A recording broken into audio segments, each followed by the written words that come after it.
అందరికీ నమస్కారం అండి. మనం జీవితంలో ఎప్పుడూ భయపడుతూ బ్రతకడం అనేది మర్చిపోతే ఎలా చెప్పండి? జరగాల్సింది జరుగుతూనే ఉంటుంది. భయాన్ని విడిచి జీవితంలో ముందుకు వెళ్తూనే ఉండాలి. మీరు ఆలోచించి చూడండి ఒక్కసారి. బ్రతుకునిచ్చేవాడు ఆ మాత్రం దారి చూపలేడా? మనకు ఎన్ని కష్టాలు ఉన్నా ధైర్యంగా ముందుకు వెళ్ళాలి. ఎదగాలి అని ఎవ్వరూ అనుకోరు. గెలిచి ఆకాశం వీధిలో తిరగటం అనేది ఎవరు కూడా వద్దు అనుకోరు. ఖచ్చితంగా మంచి స్థాయికి వెళ్ళాలి అని అందరూ కావాలి అని కోరుకుంటారు. ఈ విషయం అందరికీ తెలిసిందే. ఈ ప్రపంచంలో వాళ్ళ పేరు అందరికంటే పైన ఉండాలి అని, అలాగే మంచి స్థాయిలో ఉండాలని అనుకుంటారు. ఎందుకంటే వాళ్ళ పేరు ఇతిహాసాల్లో రాసి ఉంటుంది. కానీ అందరి పేర్లు ఇతిహాసాల్లో రాసి ఉండవు. కొంతమంది అనుకుంటూ ఉంటారు, పేరు తెచ్చుకొని కూడా కొంచెం పేరు లేకుండా ఉంటారు. ఎందుకు అంటే వాళ్ళు ఈ భూమి మీద సంబంధం తెంచేసుకుంటారు కాబట్టి. వాళ్ళు ఒక విషయాన్ని మర్చిపోతూ ఉంటారు. వాళ్ళు ఎంతసేపు ఎగిరినా సరే మళ్ళీ తిరిగి ఈ భూమి మీదకే విశ్రాంతి దొరుకుతుంది అన్న విషయాన్ని తెలుసుకోరు కాబట్టి. ఎందుకంటే వాళ్ళ పనులకు చప్పట్లు కొట్టేవాళ్ళు, వాళ్ళను ప్రశంసించేవాళ్ళు ఈ భూమి మీదే ఉంటారు కాబట్టి. ఇక భూమి మీద ఉన్నవారి పేరు మాత్రం ఇతిహాసాల్లో రాస్తారు. గెలిచి ఆకాశంలో ఎగరాలి అనుకునేవారు మాత్రం వారి సంబంధీకుల, అలాగే గెలుపుకి కారణమైన వారికి చెప్పాలి. ఈ గెలుపుకి కారణం మీరే అని. అప్పుడే మీ పేరు ఇతిహాసాల్లో ఉంటుంది. ఇక అప్పుడే మీ భవిష్యత్తులో కూడా ప్రశాంతంగా ఉండగలుగుతారు. అర్థమైందా? కన్నీటి కథలు ఎప్పుడు కూడా ఒంటరివే. అవునండి, ఓదార్చే చెయ్యి నీది. ఓదార్చుకోవాల్సిన బాధ్యత కూడా నీదే. తప్పదు. నమ్మకం బలంగా ఉన్న చోట ఎప్పుడు కూడా దీవెనలు అనేవి దండిగానే ఉంటాయి.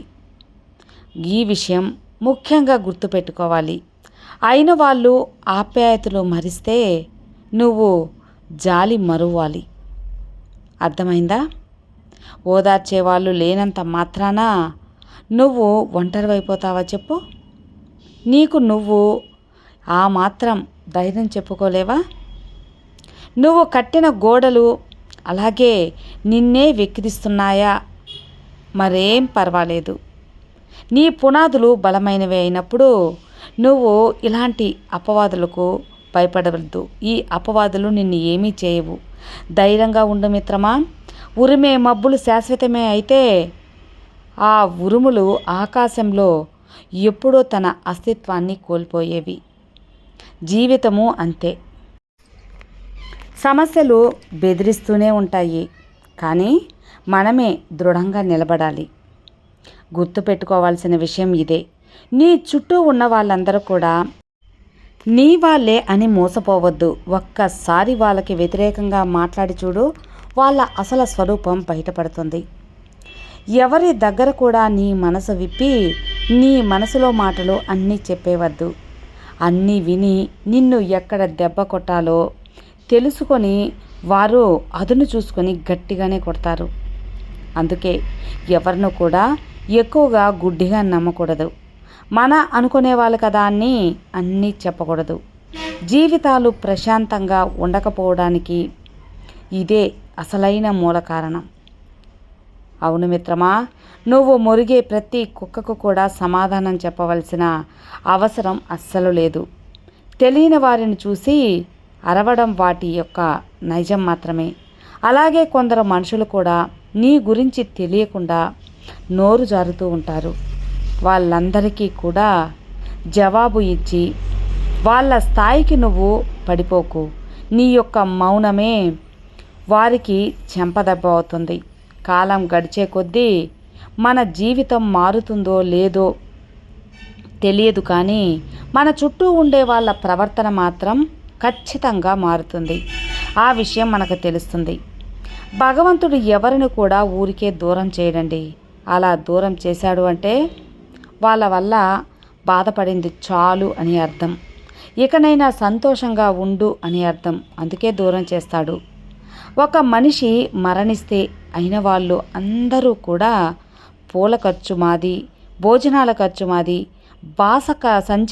బాణా సంచిక మాది అని పోటీ పడే కంటే ఆ మనిషి బ్రతికి ఉన్నప్పుడు పని చెయ్యలేని స్థితిలో ఉన్నప్పుడు అతన్ని చూసుకునే బాధ్యత మాది, రోగంతో లేవలేని స్థితిలో ఉన్నప్పుడు వైద్యం ఖర్చు మాది, మందులు ఖర్చు మాది అని పోటీ పడితే ఎంత బాగుంటుందో కదా. కానీ అలా ఎవ్వరూ ఉండరు. మనం మరణిస్తే సంతోషంగా సాగనంపేవారు కొందరు ఉంటారు. నిజంగానే సంతోషపడేవారు మరికొందరు ఉంటారు.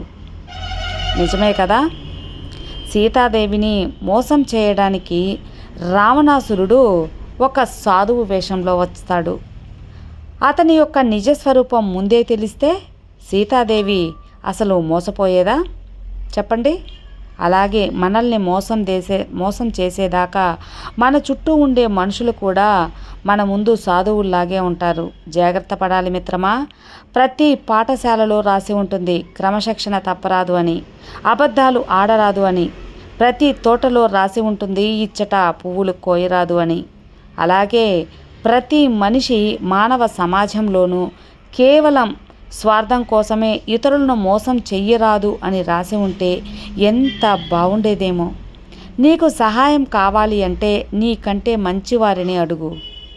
అదే సలహా కావాలి అంటే నీకంటే తెలివైన వారిని అడగాలి. అంతేకాని మంచివారిని సలహా, తెలివైన వారిని సాయం అడగకూడదు. అవసరాలు అందరికీ వస్తాయి. నేను ఎదుగుతున్నాను, నాకు సంపద ఉంది, నాకు ఎవరితోనూ అవసరం లేదు, రాదు అనుకోకూడదు. ఏ సమయం ఎలాగైనా ఏ రోజు ఎలా ఉంటుందో నీకు చెప్పిరాదు. బాగా గుర్తుపెట్టుకోవాల్సిన విషయం ఇది. ఎవరిని కూడా తక్కువ అంచనా వేసి చులకనగా చూడకూడదు. కొన్నిసార్లు మనం తీసుకునే నిర్ణయాలు మన భవిష్యత్తుకు పునాదులు వేస్తాయి. మరికొన్నిసార్లు ఆ పునాదులకు కూడా కదిలించి వేస్తాయి. అందుకే ఏదైనా నిర్ణయానికి వచ్చే ముందు ఆవేశంతో కాకుండా ఆలోచనతో రావాలి. తనకు శక్తి ఉంది కనుక తనను ఎవ్వరు కూడా ఏమీ చేయలేరు అనుకునేవారు కొందరు ఉంటారు. వారు ఇతరులందరికీ కూడా తీసి పారేసినట్లుగా మాట్లాడుతూ ఉంటారు. అలా మాట్లాడే వారికి ఎప్పుడు కూడా మంచి అనేది అస్సలు జరగదు. ఎంతో బలం ఉన్న పాము కూడా చీమలకు దొరికిపోయి ప్రాణాలను పోగొట్టుకున్నట్లు వారి జీవితం కూడా అంతే. సంతోషం అలాగే సుఖం నేర్పలేని పాఠాలు అనేవి కష్టాలు అలాగే కన్నీళ్లు తప్పకుండా నేర్పిస్తాయి. గెలుపు అలాగే విజయం నేర్పలేని పాఠాలు ఓటమి అలాగే అవమానాలు తప్పక నేర్పిస్తాయి. రక్త సంబంధాలు నేర్పలేని పాఠాలు అలాగే స్నేహం నేర్పలేని పాఠాలు మోసాలు అలాగే నయవంచకులు నేర్పిస్తాయి. ప్రేయసి మాట విని చెడిపోయిన ప్రియుడు ఉంటాడేమో కానీ తనని ప్రాణంగా ప్రేమించే భార్య మాట విని చెడిపోయిన భర్త అనేవాడు ఈ ప్రపంచంలో ఎక్కడా ఉండడు. ఒక వ్యక్తి మనసు ఎంత కాలం నుంచి తెలుసు అనేది ముఖ్యం కాదు. మన గురించి ఎంత తెలుసో మనల్ని ఎంత వరకు అర్థం చేసుకున్నాడు అనేదే ముఖ్యం. చెప్పే మనిషి ఉన్నప్పుడు వినాలి అని ఉండదు, వినాలి ఉన్నప్పుడు చెప్పే మనిషి ఉండడు. ఈ విషయం నీకు అర్థమయ్యేలోపు నీ జీవితమే ఉండదు.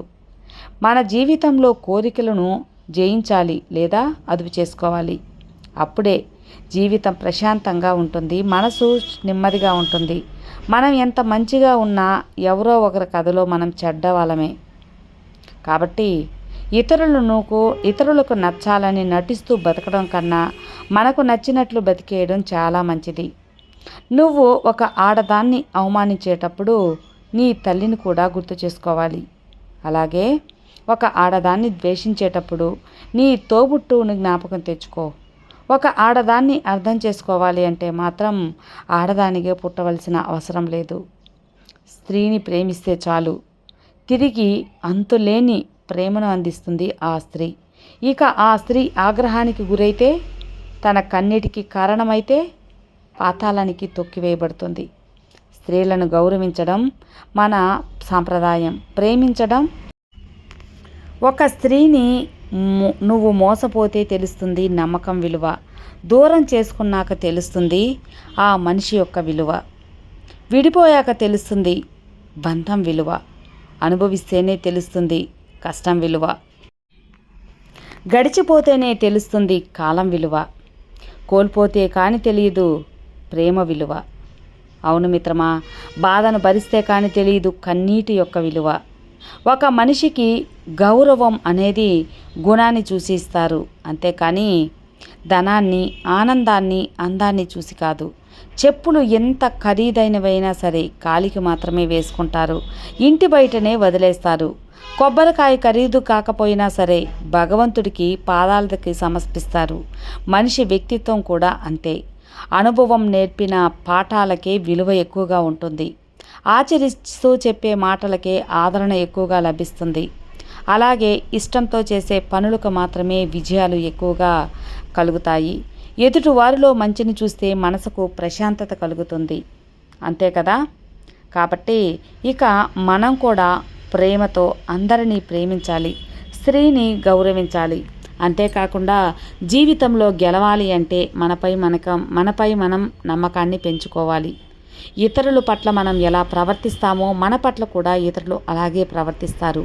మన ఆలోచన విధానం ఎలాగైతే ఉంటుందో మన జీవితం కూడా అలాగే ఉంటుందని గుర్తు చేస్తూ ఈ వీడియో ఇంతటితో ముగిస్తున్నాను. ఈ మోటివేషనల్ వీడియో కూడా మీకు అందరికీ ఎంతగానో నచ్చి ఉంటుంది అనుకుంటున్నాను. నచ్చితే లైక్ చేయండి, మరికొంతమందికి షేర్ చేయండి. కొత్తగా మన ఛానల్ చూస్తే సబ్స్క్రైబ్ చేసుకోండి. మరో మంచి మోటివేషనల్ వీడియోతో మళ్ళీ కలుద్దాం. అంతవరకు have a good day friends. Thank you for watching. Bye.